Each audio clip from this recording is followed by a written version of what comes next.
Bonjour à tous, je suis Roland Massenet et je suis enchanté de vous accueillir pour cette nouvelle édition des masterclass de l'excellence commerciale. Et aujourd'hui, nous allons parler d'un sujet passionnant, comment animer, comment gamifier les ventes d'un grand réseau, voire d'un très grand réseau. Et j'ai le plaisir d'accueillir aujourd'hui Aymeric Derlincourt et Chloé Prézelus. Bonjour Aymeric, bonjour Chloé. Bonjour Roland. Bonjour. Alors, bienvenue à tous. Vous êtes, comme d'habitude, formidables. La semaine dernière, vous étiez nombreux pour écouter Xavier Gandillot, qui a été VP IMEA de Dell Technologies, qui a été directeur général de Neuf Télécom, qui a été président de Cdiscount, qui nous a parlé de comment croître sur un marché mature avec, je vous engage à regarder le replay qui est disponible en vous inscrivant ou en allant sur notre chaîne YouTube. Qui nous a décrit la parabole du marécage de Michael Dell, pleine d'enseignements. Quelques phrases, quelques idées fortes de cette masterclass. Dans des marchés matures, il faut aller chercher des opportunités là où elles se trouvent et donc renforcer sa capacité analytique et surtout focaliser les analyses pas tellement sur les segments qui ne marchent pas ou sur les équipes qui ont du mal, mais plutôt au contraire sur les équipes qui marchent très bien, parce que c'est là que se situent les poches de croissance et les poches de rentabilité. Voilà, un entretien absolument passionnant de stratégie de haute volée commerciale que je vous invite à retrouver sur notre chaîne YouTube. Merci à tous de votre fidélité. Aujourd'hui, vous êtes 210 à vous être inscrits sur cette masterclass pour écouter Aymeric et Chloé. Avant de commencer, ce que je vous propose, c'est de faire un très bref page de publicité sur qui nous sommes. Incentive, c'est une plateforme pour préparer finalement ces équipes commerciales aux transformations en cours et pour les engager dans une conduite du changement. Donc, c'est une plateforme de gamification et de coaching des réseaux commerciaux avec un engagement, une promesse qui est have fun, sell more, créer de l'énergie positive dans un réseau. C'est ça qui amène chacun à se dépasser. Chacun a trouvé sa place, a donné du sens à son métier, à son quotidien, tout au long de l'expérience collaborateur, depuis l'onboarding, la formation, le pilotage et l'animation de la performance, l'évaluation et le coaching. Et c'est sur Incentive voilà, on peut gérer l'ensemble de cette expérience collaborateur pour apporter du positif. On travaille aujourd'hui dans une vingtaine de pays. La plateforme est disponible en 9 langues avec des clients variés. Voilà. On s'engage sur les résultats. On est le seul éditeur de logiciel à s'engager financièrement sur l'atteinte des objectifs avec un certain nombre de nos clients. Et à ce jour, nous avons contribué à 320 millions d'euros de ventes supplémentaires, de croissance additionnelle pour nos clients. Voilà, la page de publicité est terminée. Et je vous propose de découvrir Aymeric et Chloé grâce au portrait que nous a préparé Pablo. Pablo, c'est à toi. Merci Roland. Bonjour Chloé, bonjour Aymeric. Donc on va commencer par vous Aymeric. Vous démarrez chez Darty en tant que chef des ventes pour une durée de 8 ans. Vous occupez par la suite un poste de chef d'entreprise dans l'hôtellerie-restauration. Puis vous reprenez chez Darty en tant que chef de projet national énergie et services payés et êtes désormais responsable abonnementiel et services multimédia. Donc une belle carrière toujours en cours chez Darty. Chloé, vous êtes passée par l'ESMOD International Parcours Styliste, modéliste et conception de vêtements. Vous avez par la suite été assistante styliste au printemps chez The Couples et avez travaillé dans la vente chez Sandro et Leroy Merlin. Vous êtes actuellement assistante du chef de produit abonnement et community manager chez Darty. En parallèle, vous êtes en master business administration, MBA marketing et communication. C'est tout à fait ça, Pablo. Alors, ça fait des beaux parcours d'entrepreneurs engagés et avec beaucoup de courage sur cet engagement dans des univers qui bougent beaucoup. On le voit avec l'industrie de l'électronique grand public, on l'a vu cette dernière année. Au milieu de ce mouvement-là, des 12 derniers mois qu'on a vécu, on va commencer par toi, Aymeric. Quels sont les grands enjeux aujourd'hui d'un réseau comme Darty. Peut-être qu'en quelques mots, tu peux nous préciser la taille du réseau commercial de Darty, ce que ça représente et quels sont les grands enjeux que rencontre Darty aujourd'hui. Bien sûr. Merci Laurent. Bonjour à toutes et tous. D'abord, ravi d'être parmi vous ce matin. Donc Fnac Darty, c'est aujourd'hui donc une entreprise française sur laquelle spécialisée dans la distribution électroménager, d'électronique, de produits culturels. Un rachat de Darty par Fnac il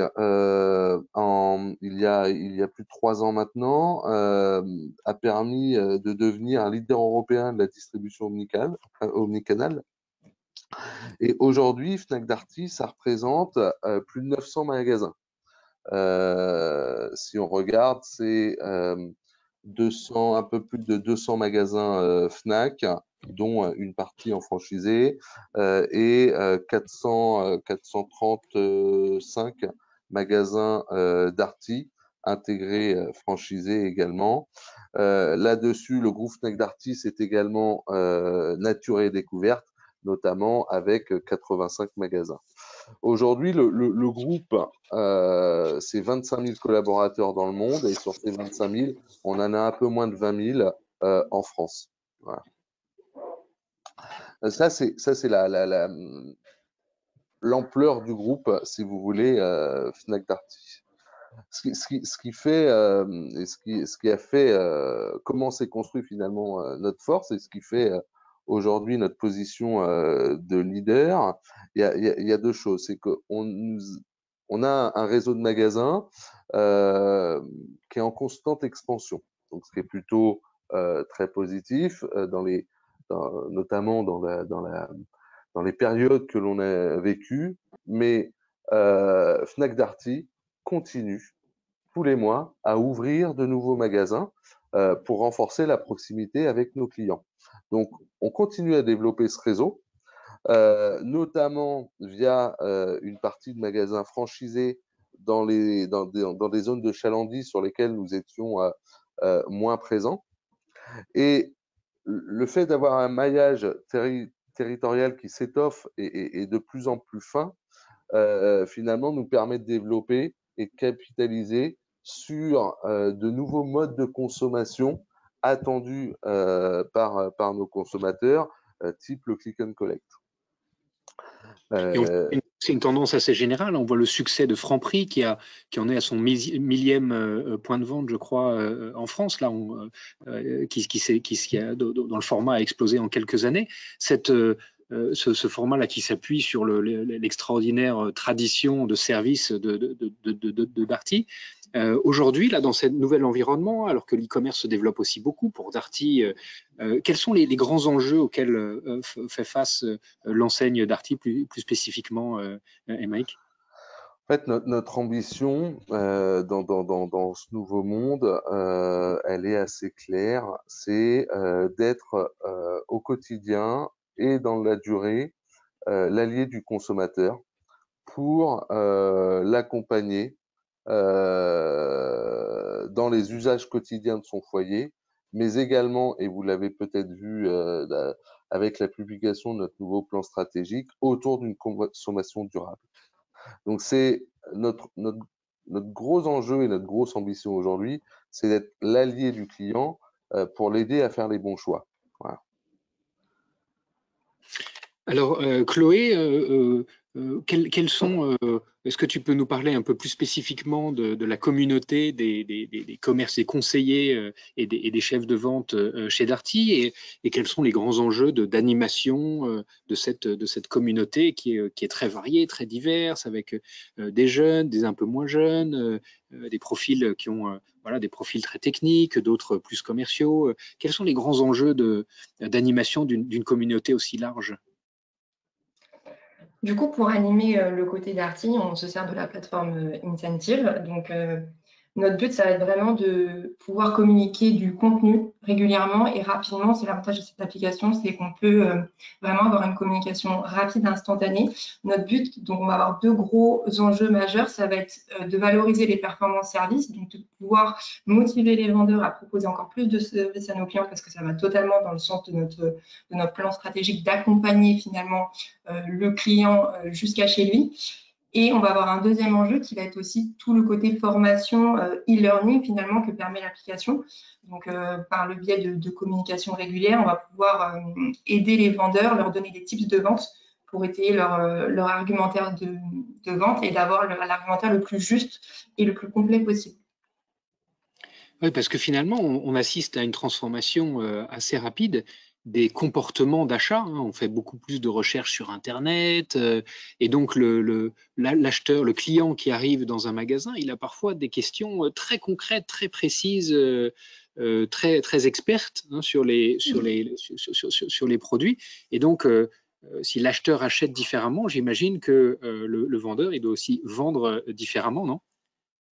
Complètement. En fait, maintenant, les clients vont beaucoup se documenter sur Internet avant d'aller en magasin pour avoir plus d'informations. Donc, souvent, ils arrivent avec des questions des fois très techniques, très précises. Donc, le vendeur, il se doit d'adapter son argumentaire de vente et d'aller encore plus loin dans son argumentaire de vente. Il doit vraiment pouvoir répondre à toutes les petites questions précises qu'a le client. Et nous, c'est ce qu'on essaie de faire via la plateforme, de communiquer des choses qu'on ne pourrait pas forcément faire par le biais des communications classiques et vraiment aller dans le détail pour que le vendeur il puisse avoir l'argumentaire le plus complet possible et d'avoir vraiment toutes les armes en main pour aider le client final et pouvoir proposer le meilleur service au client aussi.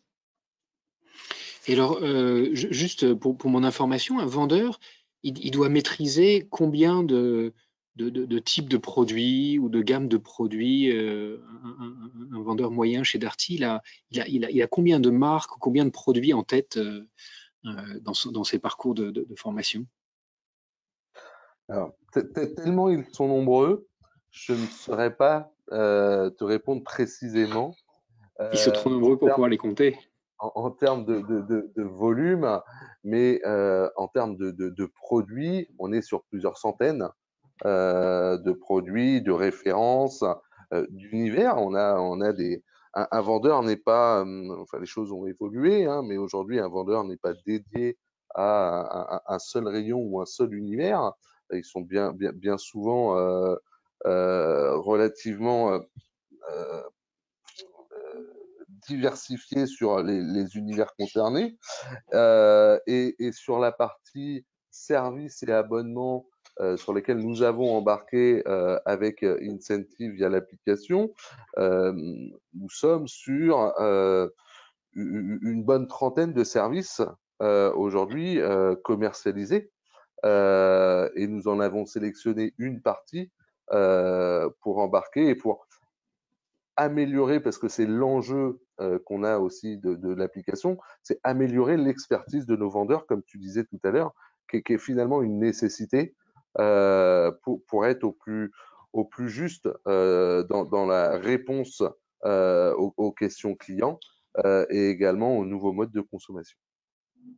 Et on voit quand on va chez Darty qu'on rentre, on demande à un conseiller dans le magasin, il y a toujours la bonne orientation, la bonne réponse, le bon conseil. Donc, l'expérience client est extraordinaire. Et alors, à travers les services, finalement, vous avez développé toute une gamme complémentaire des gammes historiques de Darty. On a mis, je vais le montrer à nos auditeurs, les logos de toutes les marques hein, partenaires stratégiques de Darty qui sont maintenant portés par les forces de vente. Voilà, les logos, alors on a voilà, des télécoms, de l'énergie, du média avec Canal+, Nespresso, de l'impression avec HP, des abonnements Office 365 avec Microsoft, de l'énergie verte avec SOWI, filiale d'EDF, de la sécurité et du stockage avec F-Secure ou Drive. Finalement, quels sont les enjeux communs de ces partenaires et comment est-ce que la digitalisation de l'animation commerciale vous permet de leur offrir plus de valeur à ces partenaires? Alors, aujourd'hui, ces partenaires, on les a choisis pour embarquer via l'application, parce que on est sur des marchés très mouvants, qui bougent énormément, qui vont très vite, sur lequel beaucoup d'informations doivent être collectées, mais également comprises et retranscrites. Et on a une nécessité, et c'est un travail commun qu'on a eu avec nos partenaires, c'était la nécessité de relayer en un temps record, on va dire, l'information jusqu'au vendeur. Et c'est là la vraie grosse aide que nous apporte aussi l'application, c'est que aujourd'hui, ça me permet finalement de pouvoir, en ayant d'un côté des contraintes de confidentialité parce que l'information ne peut pas être divulguée trop rapidement, etc., de pouvoir néanmoins, dès lors qu'elle est officielle, tout de suite la retranscrire, pousser l'information et avoir les derniers éléments, les derniers arguments nécessaires pour parler au mieux du service au client et au mieux du service au client s'il lui est adapté. Voilà. Et alors, concrètement, qui crée le contenu de formation sur chacune de ces offres? Est-ce que c'est les partenaires directement ou est-ce que c'est plutôt vous et vos équipes qui le faites au nom des partenaires? Alors, alors, je te laisse répondre, Chloé.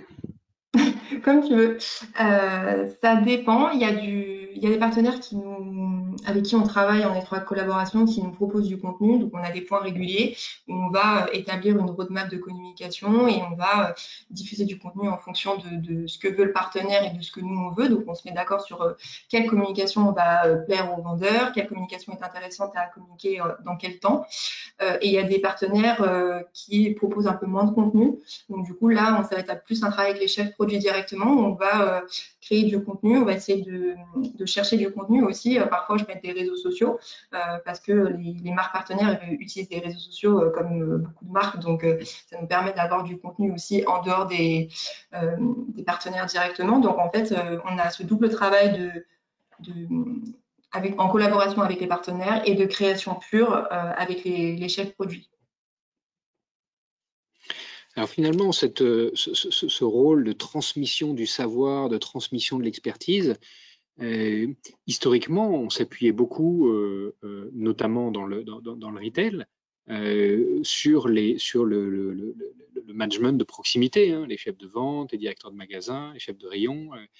Est-ce que aujourd'hui, le fait que à travers le digital, vous puissiez finalement décharger le management intermédiaire d'une partie de ce rôle de passe-plat, hein, où je prends l'information à gauche et puis je la délivre à mes conseillers, est-ce que ça change le rôle du management à l'intérieur d'un magasin? Alors oui, et complètement. Finalement, on devient facilitateur. On devient facilitateur et on recentre le rôle du manager de proximité dans un rôle de coaching, de montée en compétences, d'accompagnement, d'écoute, chose qui finalement prenait moins de place sur ces dernières années parce que le temps faisait qu'ils étaient bien souvent alloués à d'autres tâches. Donc c'est vraiment là un acte de facilitateur et surtout recentrer le métier si passionnant et le contenu du coach finalement. Finalement, le manager, il est maintenant focalisé sur faire grandir chacun de ses collaborateurs, plus que de transmettre de l'information et de le former, c'est ça? Ouais, exactement, tout à fait. Et donc, j'imagine aussi que l'expérience collaborateur, elle est aussi plus riche et plus positive, plus enrichissante aussi dans sa carrière. Alors, c'est plus enrichissant et je dirais même, ça lui permet de pouvoir grandir aussi en autonomie, d'acquérir une certaine autonomie et d'avoir une relation finalement différente, que ce soit avec l'outil d'animation, mais surtout avec l'humain et sa relation avec son manager. Gagner en autonomie. Et on sait, il y a un fameux livre de Daniel Pink hein, qui s'appelle Drive, qui parle des grands leviers de motivation intrinsèque, hein, au-delà du salaire et des bonus. Et l'autonomie, c'est un des 3 axes qu'il décrit, hein, autonomie, mastery and purpose. Et l'autonomie, c'est un des 3 leviers qui fait qu'on se lève tôt le matin et qu'on est plein d'énergie et qu'on a envie de se dépasser pour son entreprise en quotidien. Alors, ce que j'aimerais peut-être, c'est, vous êtes dans une relation finalement quadripartite. Hein, il y a d'un côté le conseiller dans le magasin, il y a son manager, il y a le siège, hein, vous, et puis il y a les partenaires. Est-ce que on peut voir ensemble quels sont les bénéfices hein, de la digitalisation de l'animation et du coaching d'abord pour les conseillers? Chloé, qu'est-ce que tu vois comme principaux bénéfices pour les conseillers de ce type d'approche? Les conseillers et les managers, parce que ça va être surtout les 2 populations qu'on va toucher via la plateforme. On va avoir 2 bénéfices finalement. On va avoir le côté gamification parce que ça va pousser les vendeurs à avoir envie de proposer du service. Donc, il y a tout le côté gamifié qui vraiment est un vrai levier de motivation pour les vendeurs et ils vont avoir envie de proposer plus de services. Et ce qu'on voit notamment sur les chiffres, voilà, ils sont plus performants et ils sont plus envieux aussi, ils ont plus envie, ils ont plus la niaque finalement. Donc, c'est ce qu'on cherche via cette application. Et on va avoir aussi le bénéfice de tout ce qui va être formation, parce que nous, on essaie de communiquer très régulièrement. Donc, on va avoir aussi tout ce côté expertise vendeur que les vendeurs vont venir et les encadrants vont aussi venir chercher sur l'application.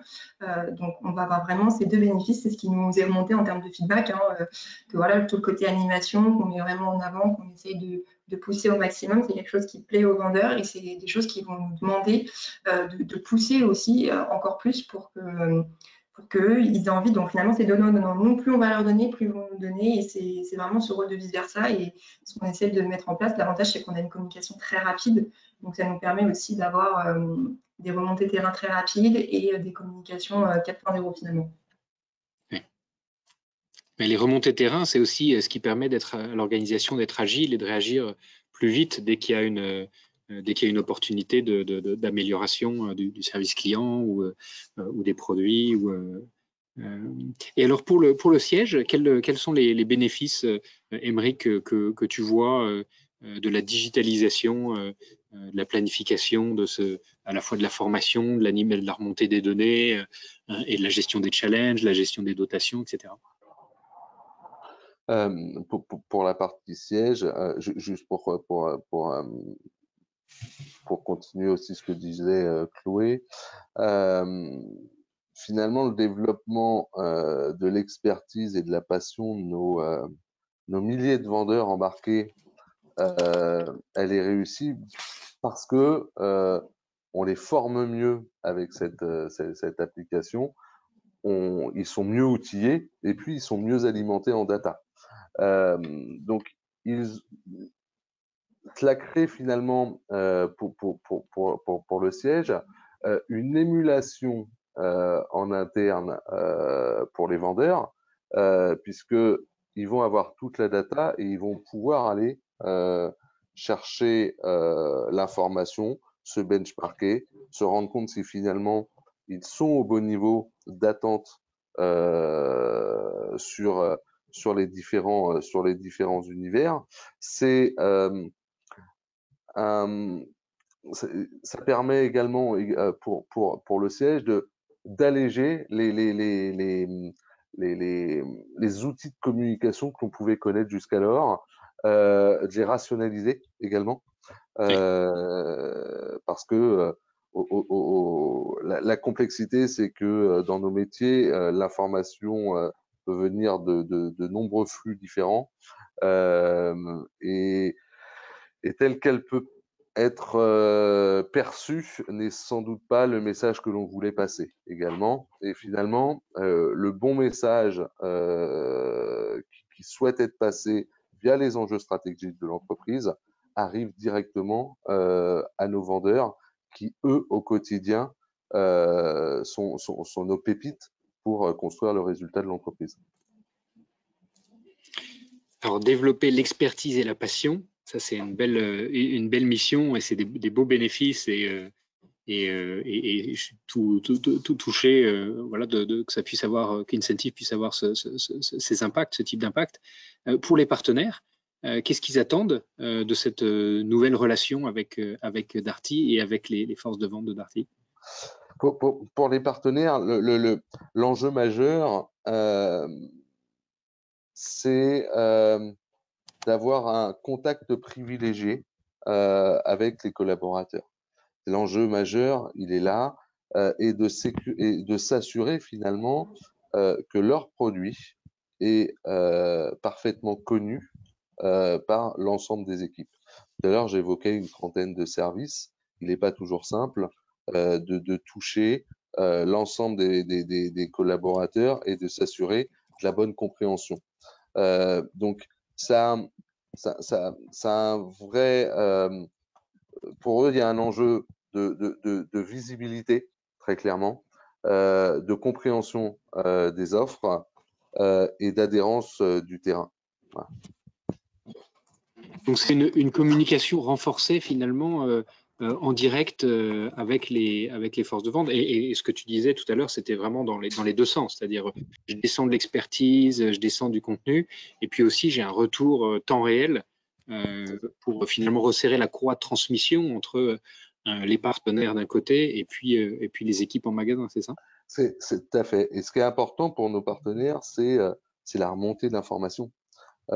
Cette richesse de remontée d'informations et de remontée du terrain sur lesquels nous animons régulièrement, Chloé anime régulièrement des études et des sondages pour pouvoir s'améliorer, et nous, Fnac Darty, mais également nos partenaires, et d'en partager les résultats pour avancer ensemble.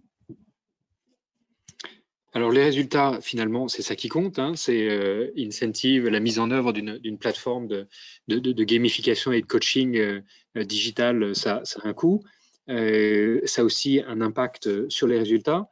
Et l'impact, on l'a calculé, hein, en 2020, l'impact sur les résultats était une croissance de 40% des ventes de services et abonnements, avec un certain nombre de points d'attention hein, que vous avez relevés, une adoption rapide sur le terrain, des chefs de vente qui sont plus responsabilisés, les bonnes pratiques qui circulent aussi entre magasins, entre collaborateurs, un suivi en temps réel des performances business hein, directement depuis le mobile. Et puis, je reprends tes mots, hein, développer l'expertise et la passion pour une communication plus directe avec les collaborateurs. Finalement, vous, de l'expérience avec Incentive, qu'est-ce que vous en retirez? Comment est-ce que voilà, cette collaboration vous a aussi fait grandir, fait voir votre métier de manière différente? Qu'est-ce que vous en retirez, vous, personnellement, Chloé et Émeric?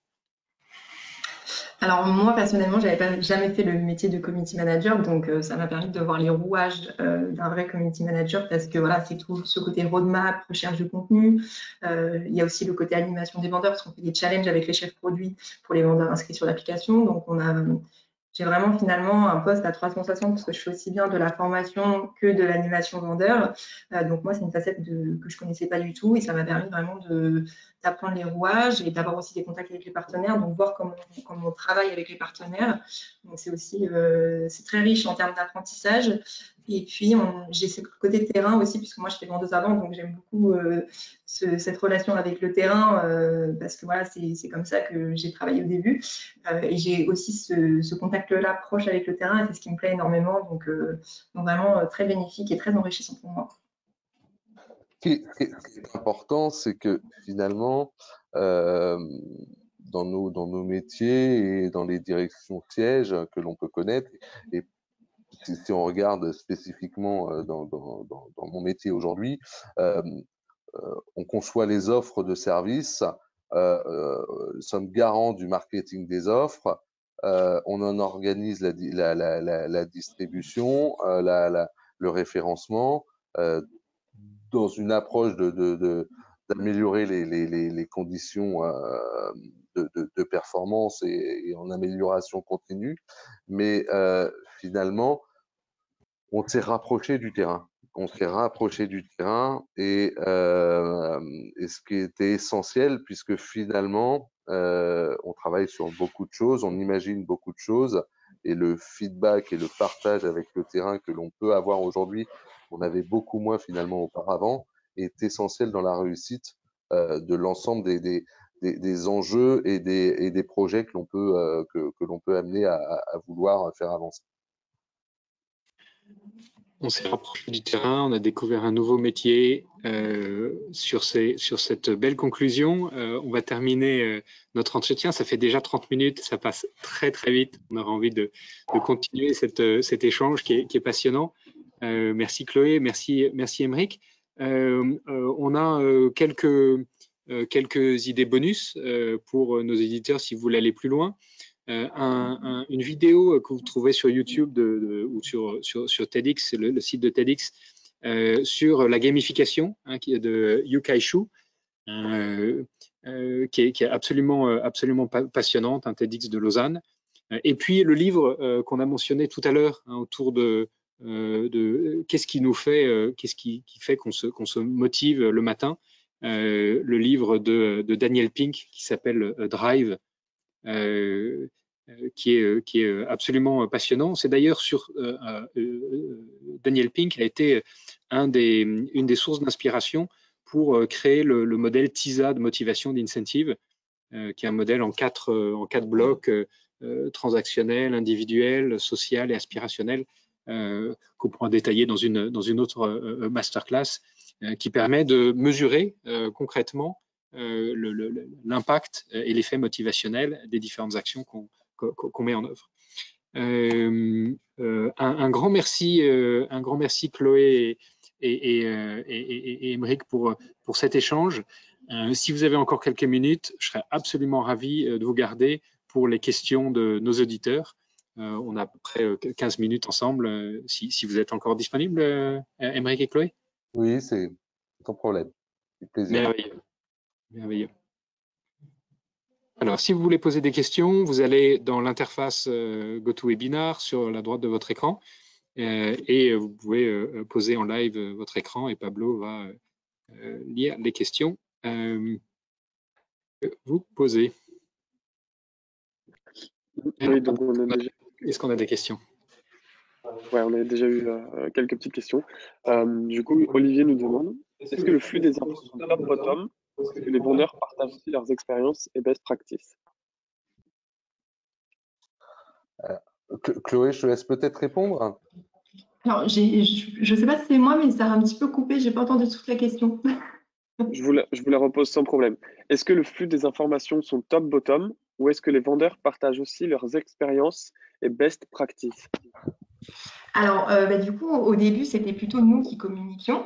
Voilà, moi, je communique régulièrement. Je communique entre 3 et 5 posts par jour sur des services différents pour avoir des mises en lumière différentes et pas communiquer tout le temps sur la même chose.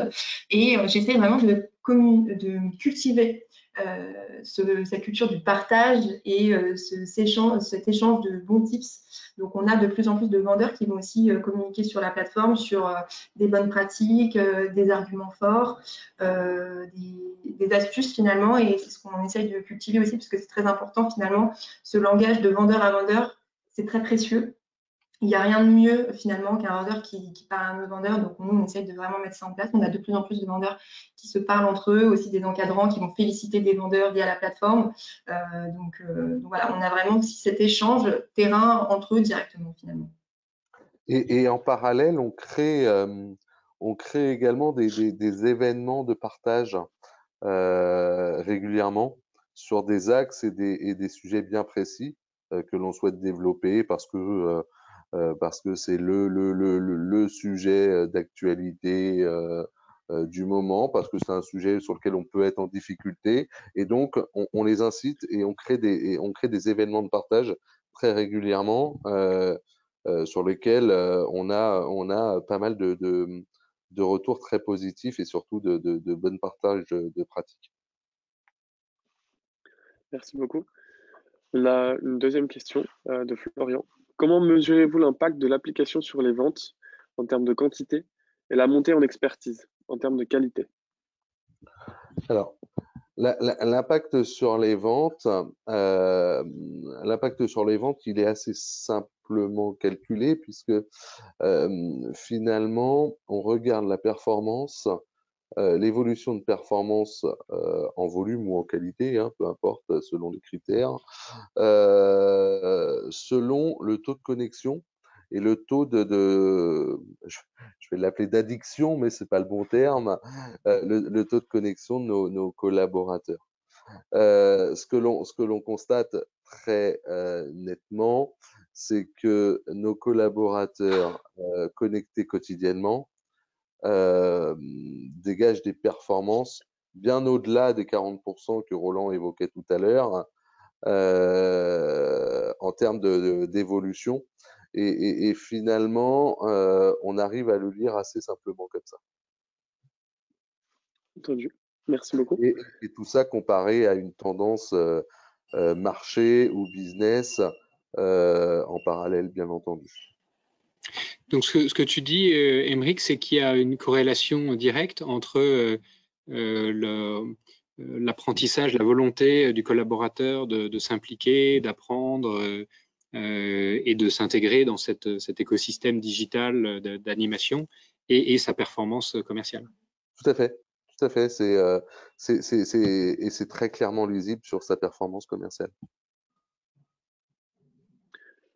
On va continuer avec Florian qui nous redemande comment se traduit le coaching dans les faits. Alors, via l'application, alors il y a deux types de coaching. Il y a le coaching issu de l'application finalement, où chaque encadrant a la possibilité de créer son groupe et son équipe et du coup utilise l'application comme un outil d'accompagnement et de motivation pour ses équipes. Et en parallèle, on a le coaching terrain, mais qui vient en parallèle de l'application et qui est là vraiment de l'accompagnement sur la surface par rapport aux informations qui ont été récoltées sur la journée ou sur la semaine via l'application. Et on aura du coup une avant-dernière question d'Olivier.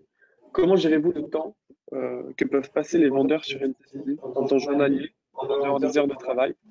Où le font-ils? Alors, l'application est donc installée pour la plupart, hein, sur leur téléphone personnel.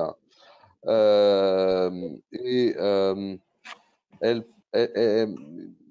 est utilisée, en fait, les collaborateurs, certains se connectent en prenant leur petit déjeuner parce que il n'y a aucune obligation. C'est quelque chose qui est très important, c'est que c'est pas une obligation d'être connecté ou d'embarquer au sein de l'application.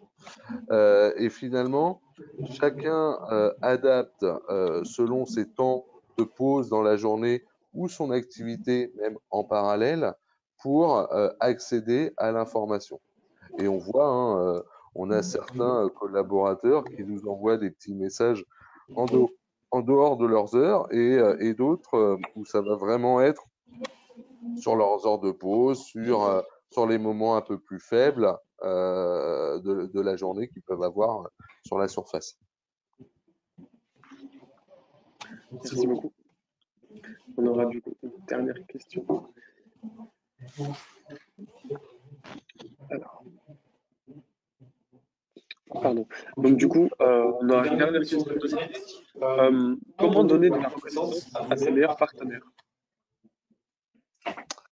Alors, Pablo, je veux bien que vous répétiez la question, s'il vous plaît. Pas de problème. Comment donner de la reconnaissance à ses meilleurs partenaires? C'est une très bonne question. C'est une excellente question. Comment donner de la reconnaissance à ses meilleurs partenaires? Aujourd'hui, on ne classe pas nos partenaires entre le meilleur et le moins bon. C'est là où la question est un peu délicate finalement. On a un vrai partage de performance avec chacun d'entre eux. Et finalement, la reconnaissance que l'on a vis-à-vis d'eux, c'est le fait qu'ils soient embarqués dans cette application. À nouveau, hein, au départ, on a évoqué un certain nombre de partenaires. Aujourd'hui, on pourrait très bien en amener d'autres. Ça fait partie de discussions que l'on peut avoir en parallèle. Mais la première des reconnaissances, c'est justement de pouvoir participer à cette aventure et d'être avec le distributeur au plus près de ses équipes et reconnu au quotidien et informé au quotidien. Voilà. C'est vraiment la première reconnaissance est là. Merci beaucoup, Émeric. Avec plaisir. Un immense merci, Chloé et Émeric, pour cet échange passionnant. C'était vraiment un bonheur de pouvoir partager ces expériences. J'espère qu'on pourra, d'ici quelques mois, refaire une autre masterclass pour aborder toute la richesse du management d'un grand réseau retail comme celui de Darty. Je vous donne rendez-vous à tous la semaine prochaine. La semaine prochaine, nous recevrons la directrice marketing de Sage, Céline Bertin. Sage, qui est le 3e éditeur d'ERP au monde, derrière SAP et Oracle, et qui nous expliquera comment Sage disrupte son business model. Une autre masterclass de l'excellence commerciale qui sera passionnante. Donc, je vous donne rendez-vous la semaine prochaine. Encore merci Chloé et Émeric pour votre présence avec nous aujourd'hui. Ça a été un bonheur de vous recevoir. À bientôt. À très bientôt. Merci Roland. Merci Pablo. Merci, à bientôt. Au revoir.